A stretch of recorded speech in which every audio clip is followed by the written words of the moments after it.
The Galactic Council chamber floated in the darkness of space, a massive ring of metal and light that orbited Valthura Prime. Inside its grand hall, representatives from 300 species gathered beneath a dome that showed the stars beyond. Commander Ji-won Kim stood alone at the human podium, her dark uniform a sharp contrast to the colorful robes and exotic forms around her. She had been Earth's military representative for 2 years now, and in that time, she had learned one important lesson. The galaxy did not respect humanity. Counselor Vrax, a towering reptilian creature with scales that shimmered like oil, rose from his seat.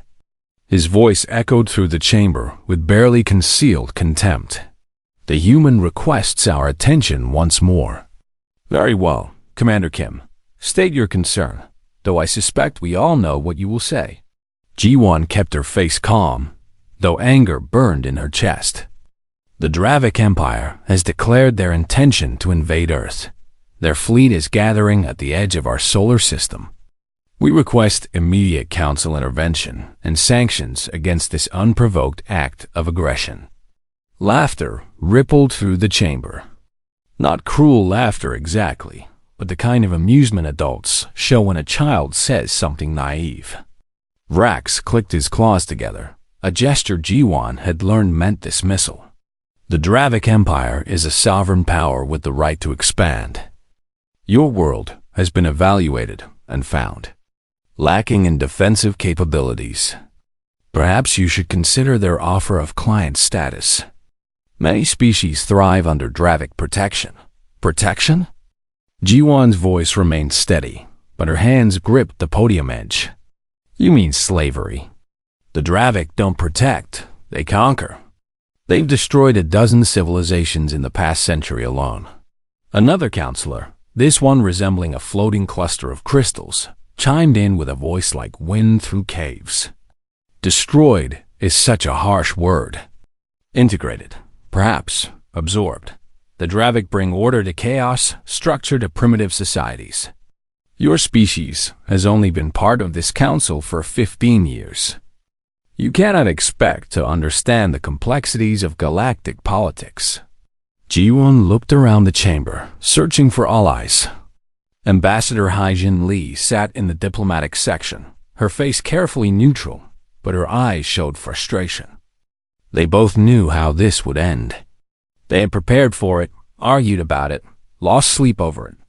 Earth had no powerful friends here, no ancient alliances, no trade agreements important enough to matter. Humanity was alone. We are asking for basic protection under council law, Ji-won said, her voice carrying to every corner of the vast hall. The same protection promised to every member species. If the Dravik can attack us without consequence, then what good is this council? Vrax's tongue flicked out, tasting the air. The council maintains order among those who have earned their place. Humanity arrived recently, contributed little, and now demands we go to war on your behalf. Against the Dravik Empire? Be realistic, Commander. Before Ji-won could respond, the chamber's central display activated. A face appeared, broad and brutal, with features that suggested both intelligence and cruelty. War Prince Calthor of the Dravik Empire smiled, showing rows of sharp teeth. Honored Council, I bring greetings.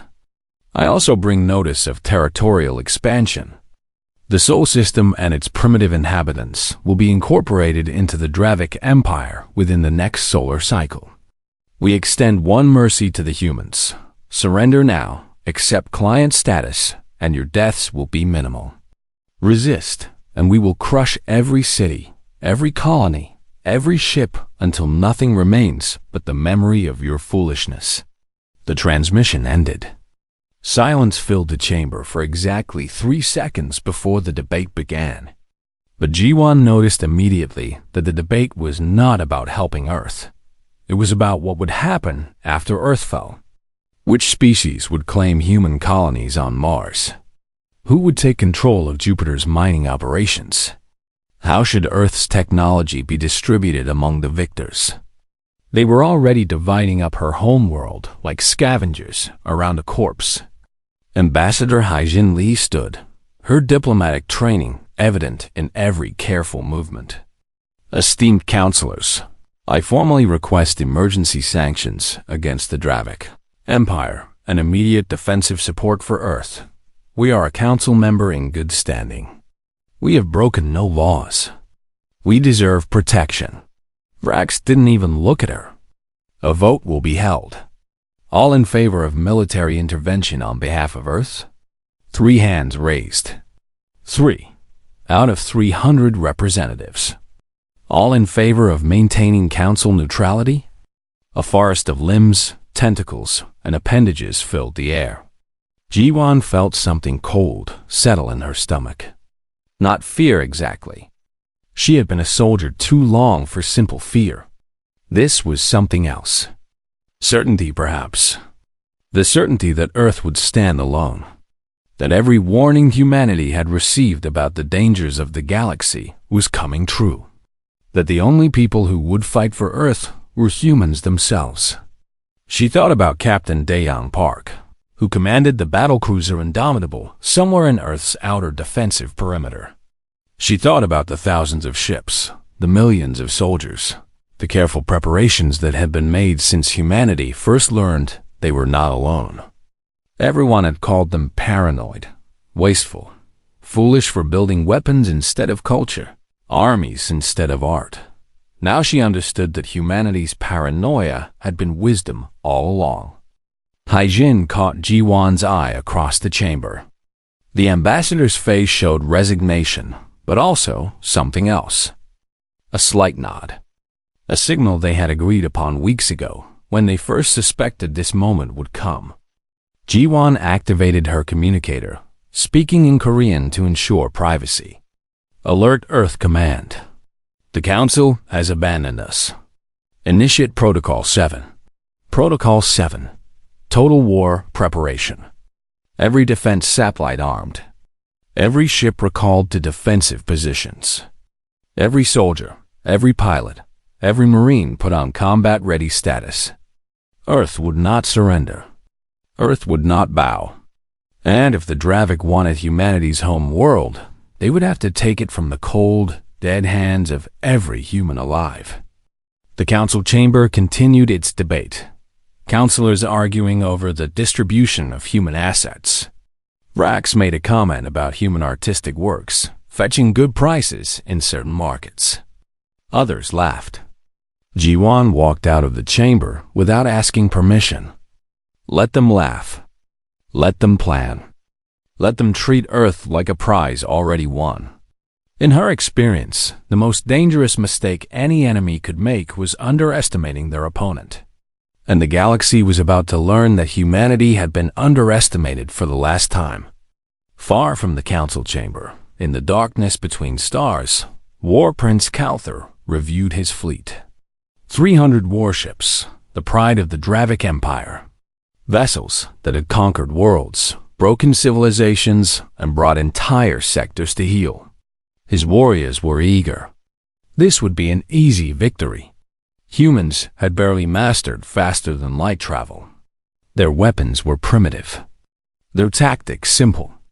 Their resolve untested by real war. Calther had fought hundreds of campaigns. He knew the pattern. The primitives would resist at first, filled with courage and ignorance. Then they would see his power, his ships, his warriors, and their courage would break. They always broke. Some quickly, some slowly, but they all broke eventually. He gave the order. The fleet began its final jump toward Earth. On Earth, Admiral Sujin Choi stood in the command center, deep beneath the mountains of Korea. Displays showed every ship, every weapon, every defensive position from Mercury to the Kuiper Belt. She watched the Dravic fleet appear at the edge of the solar system, right where intelligence had predicted. 300 ships, a formidable force against most civilizations. She smiled. They had no idea what was waiting for them. They had no idea what was waiting for them. The Dravik fleet emerged from faster-than-light travel at the edge of humanity's solar system, their ships forming perfect battle formations that had been refined over centuries of conquest. War Prince Calthor stood on the bridge of his flagship, expecting to see primitive satellites and perhaps a few desperate defense stations. Instead, his tactical displays lit up with thousands of contacts. "What is this?" Calthor demanded, his claws scraping against the command throne. "These readings must be in error." His second officer, a scarred veteran named Throck, studied the displays with growing concern. "No error, my prince. The humans have seeded the outer system with weapons platforms. Thousands of them, hidden in asteroid fields and debris clouds. Our sensors are also detecting significant military installations on their outer planets and moons." Calthor laughed, though it sounded forced even to his own ears. "Desperation. They've scattered their forces across impossible distances. We'll sweep through them like wind through grass. All ships, advance information. Split the fleet as planned. Battle Group Alpha will strike their Mars colony. Beta will secure the outer mining stations. Gamma will advance directly to their home world." The fleet divided, each group 100 ships strong. They moved forward with the confidence of conquerors who had never known defeat. Lieutenant Yuna Song sat in the cockpit of her fighter, secured in the hangar of Mars Defense Station 12. Around her, 90 other pilots made final checks on their craft. These were not the sleek, advanced fighters the Dravik expected. They were human-made, built in orbital factories around Earth and Mars, designed with human hands and human minds. "All wings, this is command," a voice crackled over her headset. "Dravik Battle Group Alpha is approaching Mars orbital space. They outnumber us 10 to 1. Intel says they expect us to run or surrender. Let's disappoint them." Yuna smiled inside her helmet. She had trained for this moment for 5 years, ever since she was selected for the fighter corps. Her instructors have been former military pilots from Earth's various nations, people who had flown combat missions in conflicts the galaxy didn't know about. They had taught her things that weren't in any tactical manual the Dravik had ever seen. "Blue Squadron, form up on me," she commanded. "We're going to use the Martian atmosphere. Remember your training. Speed and angles matter more than firepower." The hangar bay doors opened, and 90 fighters launched into the black. Behind them, Mars loomed red and vast, its thin atmosphere barely visible against the stars. Ahead, the Dravik fleet approached in perfect geometric precision. The Dravik commander for Alpha Group watched the human fighters emerge. So few, so small. This would be over in minutes. He never got to finish that thought. Yuna led her squadron in a dive toward Mars, using the planet's gravity to build speed. The Dravik ships followed, confident in their heavier armor and superior weapons. Then Yuna pulled her fighter into a hard turn that should have torn the craft apart, skimming so close to Mars's atmosphere that her hull began to glow with friction heat. The Dravik ships tried to follow. Their larger mass and more rigid design worked against them. 3 ships clipped the atmosphere wrong and spun out of control, burning up like meteors. The others pulled back, confused. Yuna's squadron came around behind them, firing weapons at angles the Dravik hadn't anticipated. Human railguns, simple magnetic acceleration cannons that cost almost nothing to produce, punched through Dravik shields with kinetic force alone. No fancy energy weapons. No complex targeting systems. Just solid metal moving at a significant fraction of light speed. 8 Dravik ships exploded in the first pass. Captain Dayan Park commanded the battlecruiser Indomitable from the asteroid belt, where the largest concentration of human forces waited. His ship was not impressive by galactic standards. It had been built using human technology, refined over barely 2 decades of space construction. But what it lacked in alien sophistication, it made up for in human innovation. Dravik Beta Group is entering the belt, his tactical officer reported. They're maintaining formation, sweeping for targets. Dahan nodded. Good. Let them get comfortable. Activate the mines. Throughout the asteroid belt, thousands of small objects that have been disguised as rocks suddenly activated. They were simple devices, really. Explosives with basic propulsion and proximity sensors. Nothing the Dravik would consider a serious threat. Except there were thousands of them, and they attacked all at once. The Dravik formation broke as ships maneuvered to avoid the incoming swarm. Their point defense systems worked frantically, destroying hundreds of mines. But thousands more kept coming, and the Dravik ships were forced to scatter, breaking the perfect formations that had served them so well against other species. That's when Dahan gave his next order. All ships, open fire. Target their command vessels first. Human warships had been hiding among the asteroids, their hulls painted and modified to look like rocks. Now they revealed themselves, emerging from concealment at point-blank range. Their weapons were not energy beams or plasma cannons. They were railguns, missile batteries, and laser arrays built with one purpose: to kill. The Dravik Beta Group found itself in a knife fight, the kind of close-quarters battle where their technological advantages meant nothing. Human ships moved with reckless abandon, ignoring damage, ramming when necessary, fighting with a fury that shocked the Dravik commanders. They're insane. One Dravik captain screamed over the communication network. They just rammed one of their own ships into us to create an opening for their weapons. War Prince Calthor, watching from his position as Gamma Group approached Earth, felt the first cold touch of doubt. His forces had lost 30 ships already, and they hadn't even reached the human homeworld. This was not how conquest was supposed to go. On Earth, Dr. Minho Kang stood in a control room buried deep underground. Before him, displays showed power readings from across the planet. Every nuclear reactor, every solar array, every fusion plant was linked to his systems. Dravik Gamma Group is approaching Earth orbit, an operator announced. Minho's fingers moved across his control panel. Activate the planetary defense grid. Route all available power to the main batteries. Across Earth, weapons that had been hidden in plain sight came online. What the Dravik had assumed were communication towers were actually targeting systems. What looked like power stations were capacitors for directed energy weapons. Humanity had turned their entire planet into a fortress. The first Dravik ship to enter high orbit exploded as a railgun round, fired from the surface of Earth, struck in amidships. The projectile had been accelerated using magnetic coils powered by the output of 3 nuclear plants. It hit with the force of a small nuclear weapon. The Dravik ship scattered, trying to get out of range. More rounds followed, streaking up from hidden positions all over the planet. Earth's entire electrical grid had been designed with one secret purpose: to power weapons capable of orbital defense.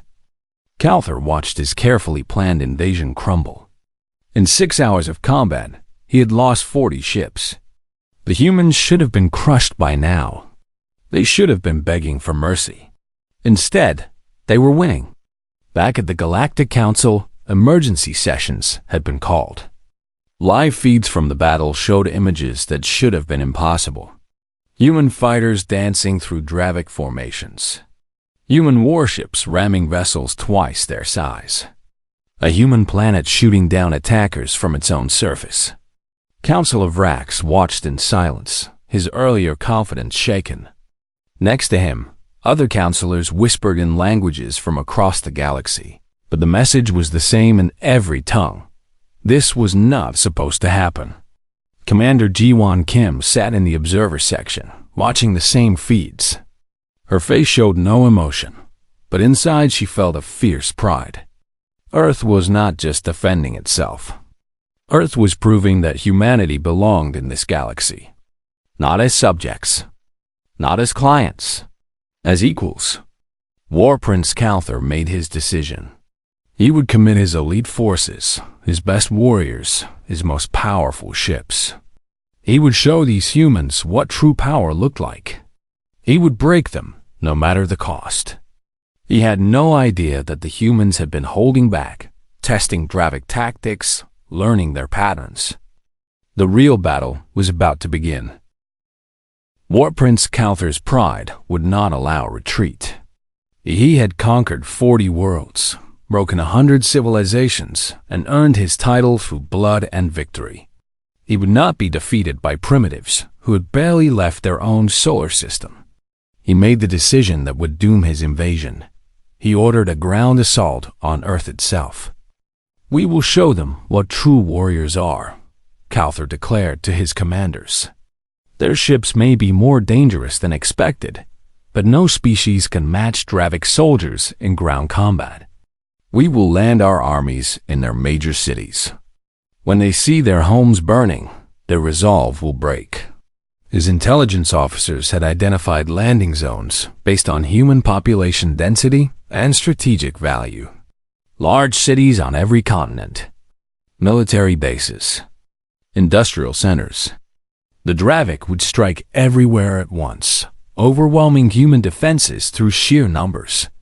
What Calthor didn't know was that Captain Bora Han had been feeding his intelligence division exactly the information she wanted them to have. For 2 years, she had worked in Earth's intelligence service, studying Dravic tactics from their previous conquests. She had learned their patterns, their preferences, their arrogance. "They'll choose these locations," she had told General Taijin Ru 6 months before the invasion, pointing to a map.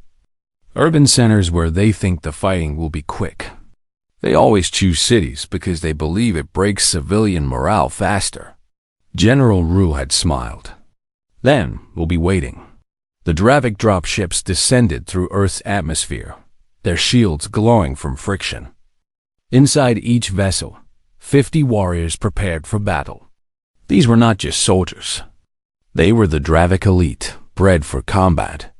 Trained from childhood in the arts of war, equipped with armor that could withstand most weapons, enhanced with biological modifications that made them stronger and faster than baseline humans.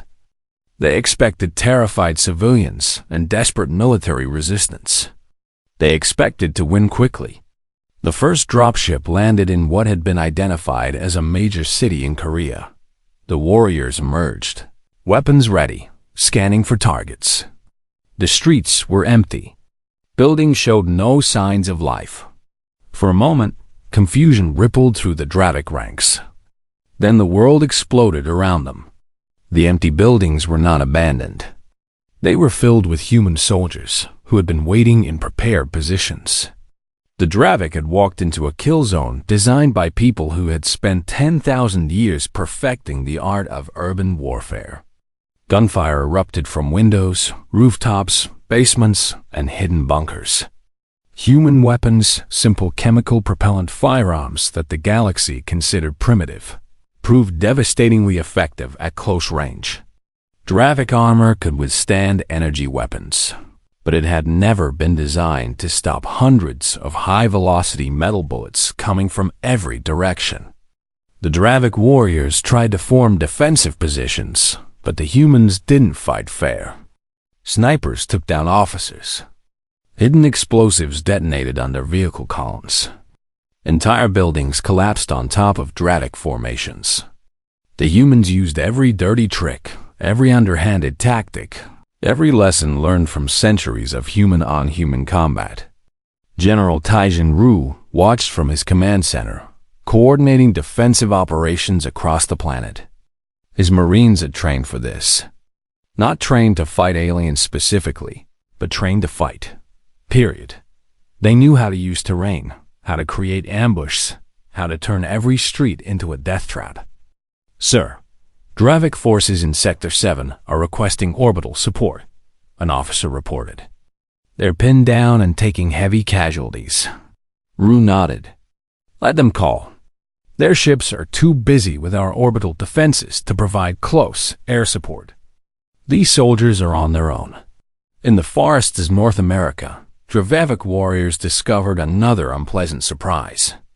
The trees themselves seemed hostile.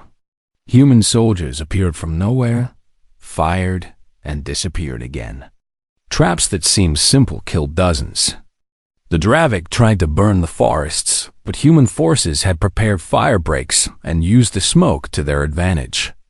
In the mountains of Asia, Dravevic heavy armor found itself stuck on narrow roads, unable to maneuver, picked apart by human anti-tank weapons fired from elevated positions. The Dravevic had conquered species across the galaxy, but none of them had geography like Earth. None of them had spent millennia learning how to use their own planet as a weapon. War Prince Calther received the reports with growing horror. His ground forces, his unbeatable warriors, were being systematically destroyed. Not in glorious battle, but in ambushed and traps and tactical nightmares that should not exist. How are they doing this? He demanded. They're primitives. They've only had interstellar travel for decades. His chief intelligence officer, reviewing captured human data, found the answer. My prince, the humans. They've been fighting wars on their own planet for their entire history. Every advancement in their military technology was developed fighting each other. They had 10,000 years of tactical evolution, all focused on planetary combat. Calther stared at the data. Humans had fought wars that killed millions of their own kind. They had developed weapons capable of destroying their entire world. They had created tactical doctrines for every terrain, every situation, every possible conflict. And then they had turned all that knowledge toward defending their planet from external threats. The galaxy had made a terrible assumption. They had seen humanity's brief time in space and assumed them inexperienced. But humans hadn't been peaceful before meeting other species. They had been fighting themselves, creating a military culture so refined, so brutal, so effective that it made the Dravevic look like amateurs. Captain Dayan Park, still commanding Indomitable in space, led the counteroffensive that changed the war. Human ships stopped defending and started hunting. They had analyzed Dravevic tactics over hours of combat, learned their patterns, and identified their weaknesses.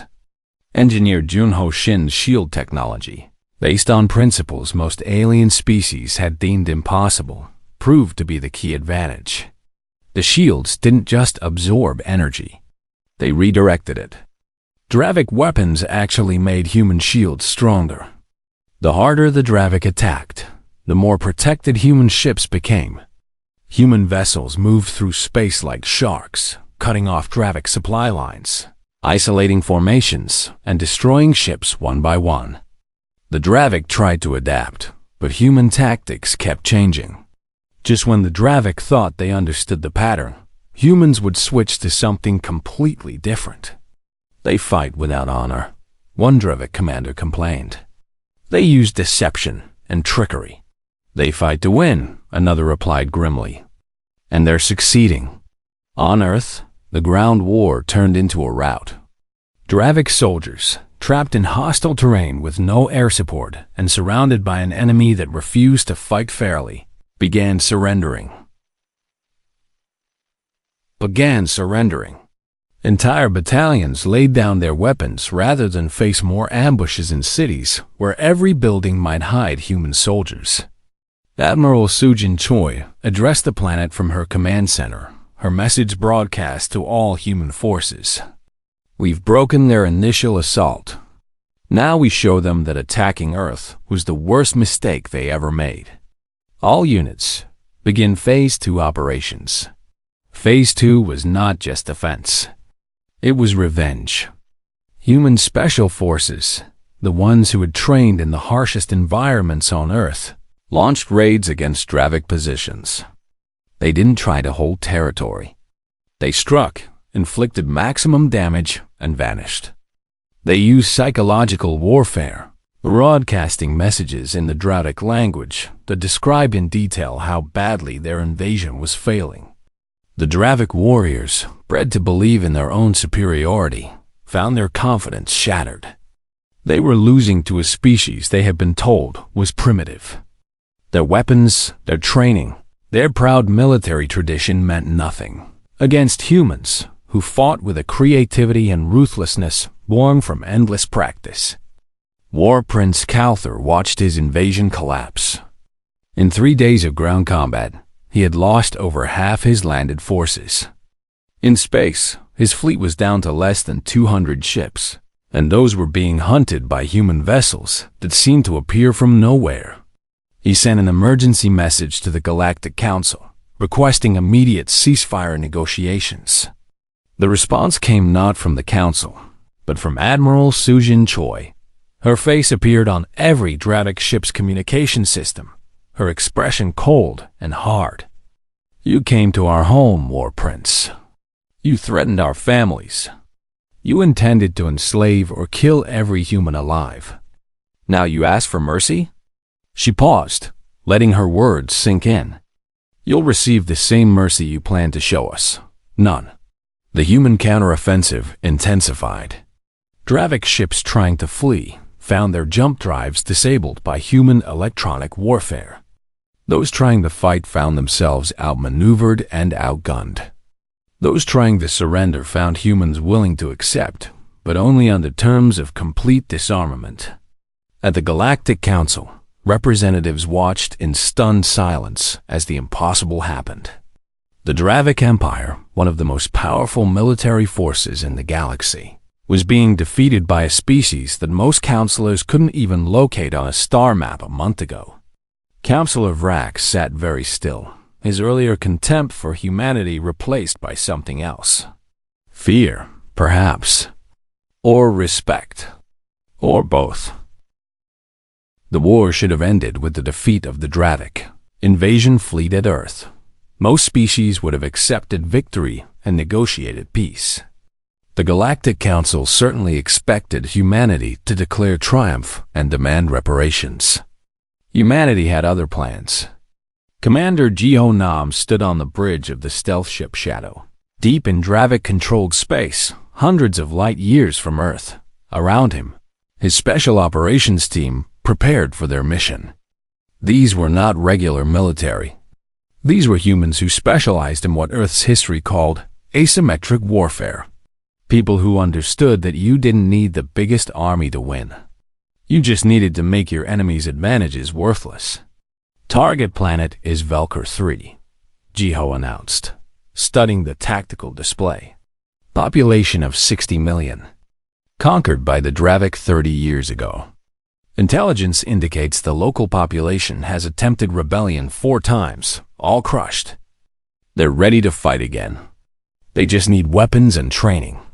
His second in command, a former Korean Special Forces operator named Hana, smiled. "So we're not here to conquer. We're here to liberate." Exactly. The Dravik rule a dozen worlds. All of them were taken by force. All of them hate their conquerors. We're going to give them the tools to free themselves. The plan was brilliant in its simplicity. Humanity didn't have the forces to conquer the Dravik Empire directly. But they didn't need to. They just needed to make it impossible for the Dravik to hold what they had already taken. And humans had 10,000 years of experience in revolutionary warfare, insurgency tactics, and supporting resistance movements.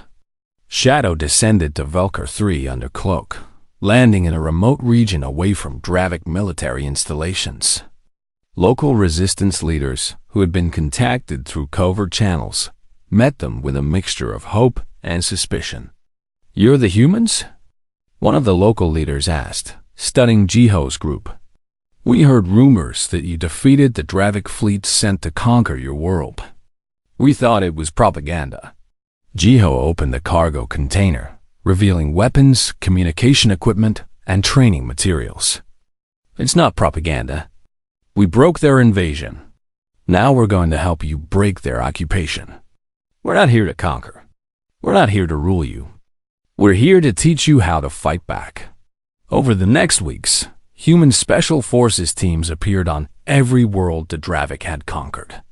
They brought weapons designed for insurgency warfare. Simple, durable firearms that could be maintained with basic tools. Explosives that could be manufactured from common materials.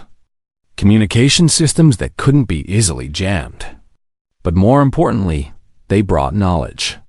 Humans taught alien resistance fighters tactics that had been refined over centuries of Earth's bloodiest conflicts. How to organize cells so that capture of one group wouldn't compromise others. How to strike at supply lines and infrastructure to make occupation costly. How to use propaganda and information warfare to undermine enemy morale. The Dravic Empire, already reeling from their defeated Earth, suddenly found themselves fighting wars on a dozen worlds. Rebellions that had been crushed before now erupted with new intensity. Armed with human weapons and trained in human tactics, the subjugated species became nightmares for their occupiers. At the Galactic Council, emergency sessions became daily occurrences. Councilor X, a member of a species that had barely survived their first contact with aggressive neighbors centuries ago, addressed the assembly with unusual passion. The council must understand what is happening. Humanity is not simply defending themselves. They are demonstrating military capabilities that rival our most powerful members. And they are doing this with technology barely 15 years more advanced than when they thought they were alone in the universe. Vrax shifted uncomfortably in his seat. They are violating interstellar law by interfering in Dravic internal affairs. Internal affairs? X's voice rose. The Dravic invaded Earth without provocation. They attacked a council member. And now we condemn humans for fighting back? For helping other oppressed species? Where was the council when the Dravic were building their empire on the bodies of conquered peoples? The chamber erupted in debate. Some species, particularly those who had suffered at Dravic hands, quietly supported human actions. Others, worried about their own vulnerable positions, feared what a militarily powerful humanity might mean for the galactic balance of power. Ambassador Haijin Li requested permission to address the council. She walked to the central podium with the same calm dignity she had shown when asking for help before the invasion. But this time, her words carried different weight. Honored counselors, you ask why humanity fights beyond our own borders. The answer is simple. We learned a long time ago that tyranny anywhere is a threat to freedom everywhere. We learned that appeasing aggressors only delays conflict, it doesn't prevent it. We learned that sometimes the only way to ensure peace is to make war too costly for those who would wage it. She activated a display showing images from human history.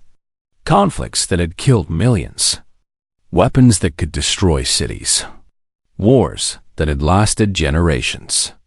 The council watched in shocked silence as humanity's violent past unfolded before them. You thought we were primitive because we were new to space travel, Haijin continued. But we are not primitive. We are survivors.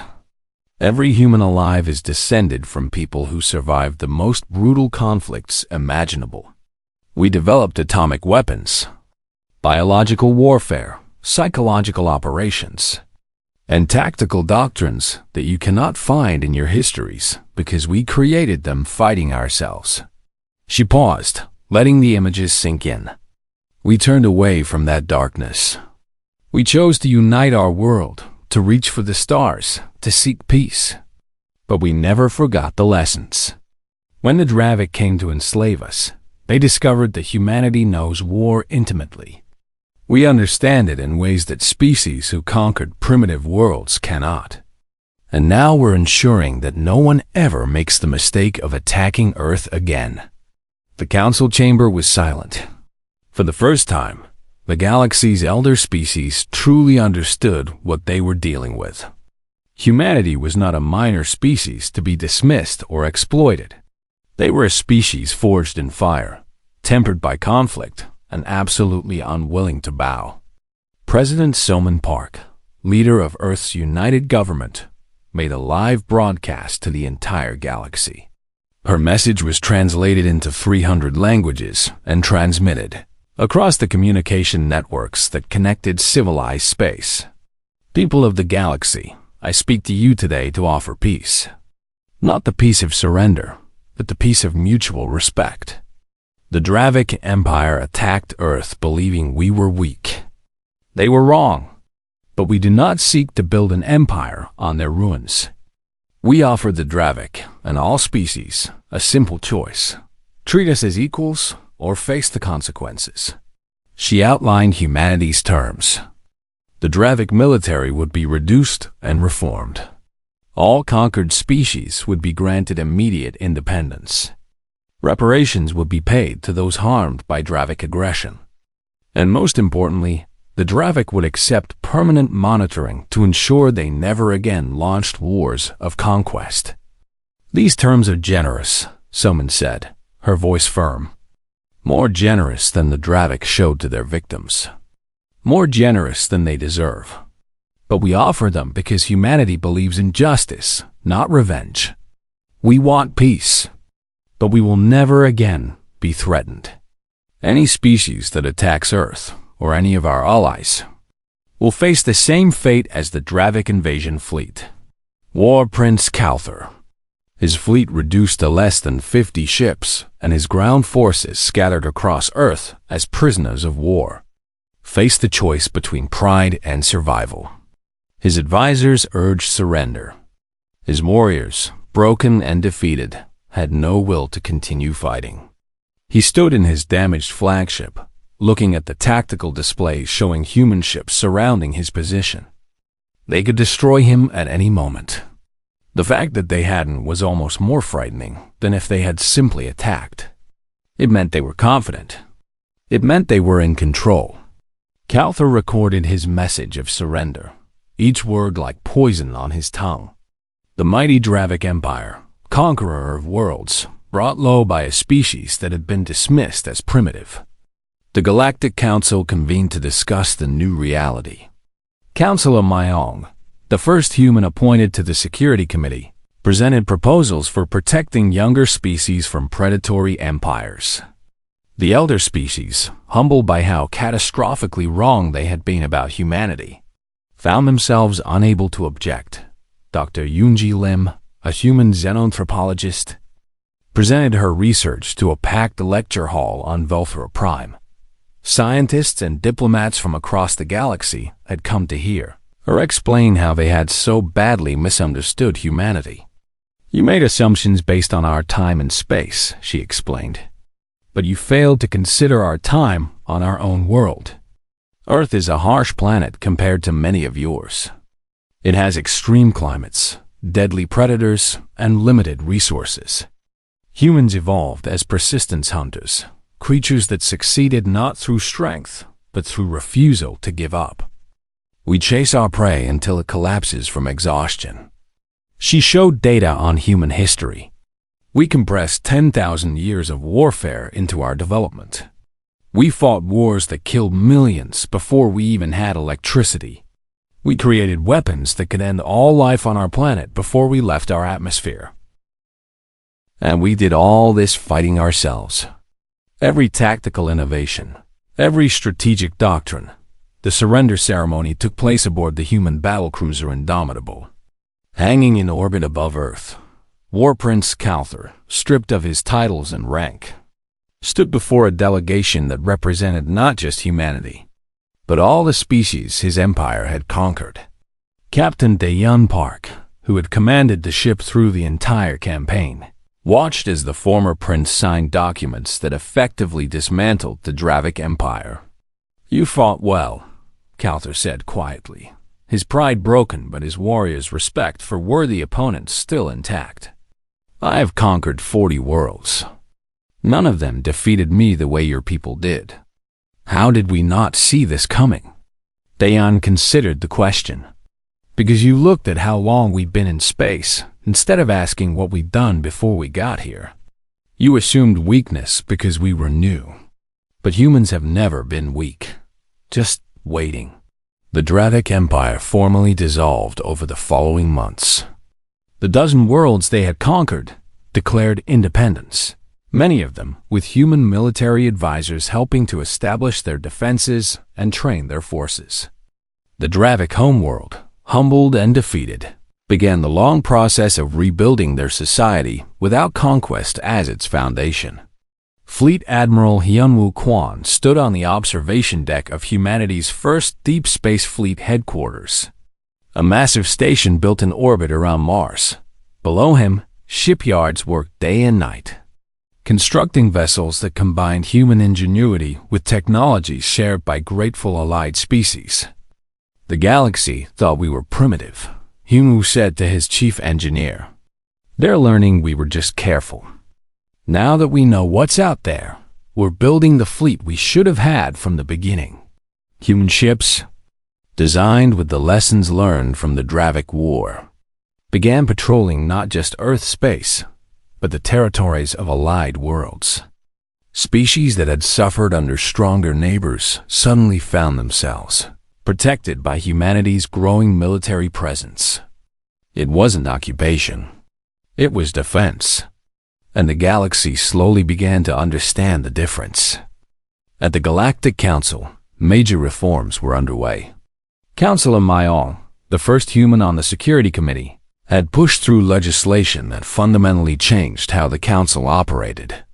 No longer could powerful empires attack weaker species without consequence.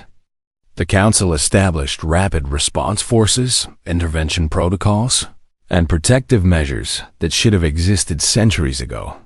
The strong should protect the weak, Myong told the assembly during one heated debate. Not prey upon them.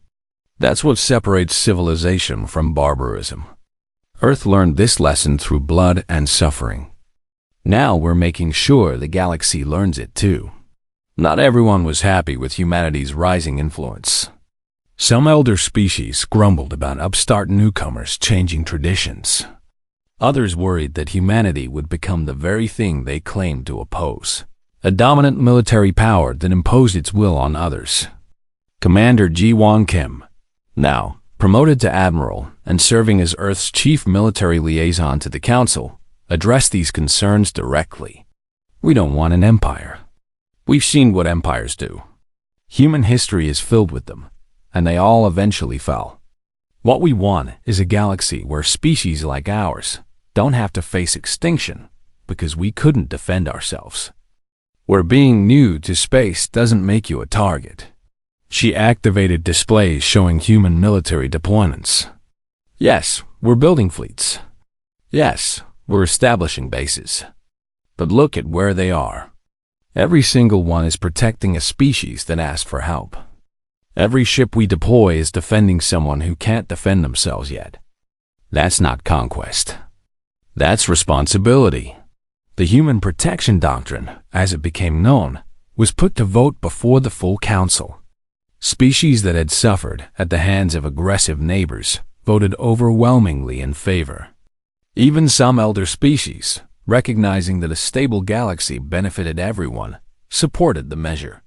It passed with a clear majority. Dr. Minho Kang stood in his laboratory on Earth, working on the next generation of defensive technologies. The Dravik War had proven that human innovation could match or exceed anything the galaxy offered. Now, with access to alien scientific databases and collaboration with researchers from dozens of species, human technology was advancing at an incredible rate. We're not just defending anymore, he told his research team. We're exploring, learning, growing. The Dravik thought we were primitive, that we were just isolated. Now that we're part of the galactic community, there's no limit to what we can achieve. Human scientists worked alongside alien colleagues, sharing knowledge and methods. The combination of human creativity and alien experience produced breakthroughs that benefited everyone. Medical advances, energy systems, transportation methods. Humans brought their unique perspective to every field they entered. Lieutenant Yuna Song, the fighter pilot who had helped defend Mars, now served as chief instructor at the Galactic Defense Academy that Earth had established on Luna. Her students came from 20 different species. all learning tactics and strategies that humans had refined over millennia. "The most important lesson I can teach you," she told a class of young pilots from various worlds, "is that in combat, victory goes not to the strongest or the fastest. It goes to those who refuse to give up, who adapt, who think, who find ways to win when winning seems impossible." A student from one of the former Dravic colonies raised a tentacle. "But Lieutenant Song, our species is not naturally aggressive like humans. We evolved on peaceful worlds. How can we fight like you do?" Yuna smiled. "You're asking the wrong question. You don't need to fight like humans. You need to fight like yourselves, using your own strengths. Humans aren't naturally more aggressive than other species. We just have more practice because we spent so long fighting each other. But everyone can learn. Everyone can defend their homes. That's what I'm here to teach you." The Academy became one of the most prestigious military institutions in the galaxy. Graduates went on to lead defense forces across hundreds of worlds, carrying with them the lessons humanity had learned through blood and fire. President Soman Park stood before the United Earth Assembly, giving her final address before the end of her term. "When I took office, Earth was seen as a minor player in galactic politics. Now we are respected. Feared by some, yes, but also trusted by many. We proved that strength and kindness are not opposites. That protecting others is not the same as controlling them." She looked out at the representatives from Earth's nations, united in ways that would have seemed impossible just decades before. "The galaxy thought we were weak because we chose cooperation over conquest. They learned they were wrong. Now let's show them that our strength makes us better protectors, better allies, better neighbors. That's how humanity will truly change the galaxy." In the Galactic Council chamber, Ambassador Haijin Li met with Councillor Vrax privately. The reptilian leader who had once dismissed Earth's pleas for help now treated her with careful respect. "I owe you an apology, Ambassador," Vrax said, his translator rendering his words in Korean out of respect. "The Council failed Earth when you needed us. We assumed you were weak, insignificant. We were catastrophically wrong." Haijin nodded, accepting the apology without gloating. "You made assumptions based on incomplete information. Many species would have done the same. What matters now is that you're willing to learn from that mistake, to help ensure it never happens to another species." "The galaxy is changing," Vrax observed. "Humanity is driving much of that change. Some of my colleagues fear what you might become." "We fear that too," Haijin admitted. "That's why we're being so careful. Why we're establishing systems of accountability. Why we insist on transparency in our military deployments. We know what unchecked power does. We've seen it in our own history. We won't repeat those mistakes." Captain Daehyun Park returned to Earth for the first time in months, his ship docking at the orbital station that had once been humanity's primary defense hub. Now it was a diplomatic center, a place where species from across the galaxy met to trade, negotiate, and build relationships. He walked through corridors filled with aliens of every description. Some he recognized from intelligence briefings. Others were completely new to him. All of them moved freely through human space, welcomed rather than feared. This was what they had fought for, he realized. Not dominance, not revenge, but the right to exist without fear. The right to build a future where Earth's children could explore the galaxy as friends, not subjects. In a small park on the lunar surface, protected by environmental domes, a memorial had been erected. It listed the names of every human who had died defending Earth from the Dravic invasion.